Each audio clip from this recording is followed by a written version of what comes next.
বিসমিল্লাহির রহমানির রহিম। বাজার থেকে ফ্রেশ কিছু মাংস নিয়ে এসছে। আলহামদুলিল্লাহ, আজকে এটা রান্না করব, আমার বন্ধুদের সাথে শেয়ার করব। হ্যালো এভরিওয়ান, আসসালামু আলাইকুম। বন্ধুরা সবাই কেমন আছেন? আমি আলহামদুলিল্লাহ ভালো আছি। তো বন্ধুরা, আমি গরুর মাংস পেলেই আমি মাংসটা একটু মেখে রান্না করার চেষ্টা করি। আমার কাছে খুব ভালো লাগে মেখে রান্না করা মাংসটা। আমার কাছে মনে হয় খুবই স্বাদের হয়, আমার কাছে ভালো লাগে। তাই আমি একে সব মশলা দিয়ে আজকে গরুর মাংসর পাতলা ঝোল করব। খুব একটা মশলা ব্যবহার করব না। তো সবগুলো মশলা একে দিয়ে দিলাম। আমি আসলে কাউকে রান্না শেখানোর জন্য না, আমার ভালো লাগাগুলো আমার বন্ধুদের সাথে শেয়ার করি। যা কিছু করি একটু বন্ধুদের সাথে শেয়ার করার চেষ্টা করি। আসলে দেখেন, একদম অল্প তেল দিয়ে দিলাম।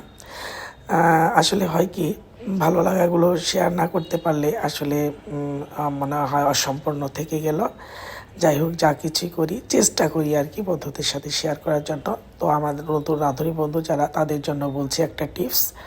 আমি সবসময় রান্নাতে টুকটাক টিপস দিই। তো কখনো গরুর মাংস যখন মেখে রান্না করবেন তখন খুব কেয়ারফুলি মেখে নিতে হবে, কারণ গরুর মাংসতে হাড় থাকে, সেই হাড়ে অনেক ক্ষতি হয়ে যেতে পারে। তো আমি এই ফাঁকে চিংড়ি ফ্রাই করে নেব। আমার বাচ্চারা খুবই পছন্দ করে এই খাবারগুলো, আমি করার চেষ্টা করি।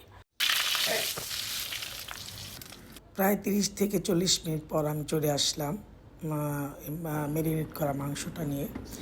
এভাবে রান্না করলে খুব একটা পানিও দিতে হয় না, খুব সুন্দর করে ম্যারিনেট করে নিলে 40-45 মিনিট যদি ম্যারিনেট করে নিতে পারেন তাহলে সুন্দর। আমি তো একটু লেবুর রসও দিয়েছিলাম, স্কিপ হয়ে গেছে। সুন্দর সেদ্ধ হয়ে যায়, খুব একটা পানি দিতে হয় না। একদম মাঝারি আছে পুরো মাংসটা রান্না করে নেব আমি। আলহামদুলিল্লাহ, মাংসটাও খুব ভালো ছিল। তো আমার একটা কথা হচ্ছে, আমার বন্ধুদেরকে যদি ভয়েস দিয়ে ভিডিও না করতে পারি, আসলে বন্ধুদের খুব কাছাকাছি যেতে পারি না, বুঝতেই পারছি, কিন্তু পরিস্থিতির কারণে সময়ের স্বল্পতার জন্য আসলে পারি না। তো আমাদের এই পেজটা হচ্ছে একটা, আমার মনে হয় ছোট্টখাট্ট, আমাদের যাদের আছে আমরা সবাই জানি যে ছোট্টখাট্ট একটা প্রতিষ্ঠানে আসলে সময় দিতে না পারলে যা হয় আর কি। যাই হোক, চেষ্টা করব, পারি না আর কি। এই ফাঁকে আমার পাতলা পাতলা গরুর মাংসের ঝোলটা হয়ে এসছে। এই ফাঁকে সবাই খাওয়ার জন্য ব্যস্ত হয়ে গেছে। আমি গরুর মাংসটা নিয়ে নিলাম, আর বাকি মাংসটুকু আমি একদম লো হিটে উনুনে চাপিয়ে রাখবো, তাহলে আরও সুন্দর হবে। তো বন্ধুরা সবাই ভালো থাকবেন, আমার জন্য দোয়া করবেন, আমি আপনাদের জন্য দোয়া করবো। সবাইকে সালাম, আসসালামু আলাইকুম।